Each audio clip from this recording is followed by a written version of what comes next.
শনিবার পূর্ব মেদিনীপুরের এগরা যেতে পারেন মুখ্যমন্ত্রী মমতা বন্দ্যোপাধ্যায়। এগরায় বাজি বিস্ফোরণে 13 জনের মৃত্যু হয়েছে। ওই দিন বাজি বিস্ফোরণে নিহত ও আহত পরিবারগুলির সঙ্গে দেখা করতে পারেন মুখ্যমন্ত্রী। এরপর শালবনীতে অভিষেক বন্দ্যোপাধ্যায়ের নবজোয়ার কর্মসূচিতে যোগ দেওয়ার কথা রয়েছে তার। এগরার খাদিকুলেও যেতে পারেন মুখ্যমন্ত্রী মমতা বন্দ্যোপাধ্যায়। খাদিকুল গ্রামে যাওয়ার কথা রয়েছে তার।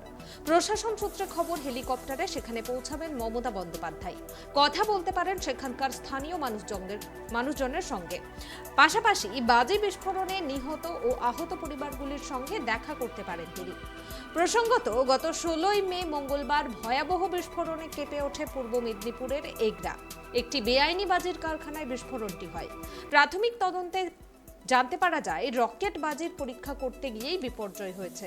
বিস্ফোরণের জেরে প্রাণ হারান প্রায় 12 জন মানুষ, আহত একাধিক। বিস্ফোরণের তীব্রতা এতটাই বেশি ছিল যে দেহগুলি ছিটকে এদিক ওদিক পড়তে শুরু করে।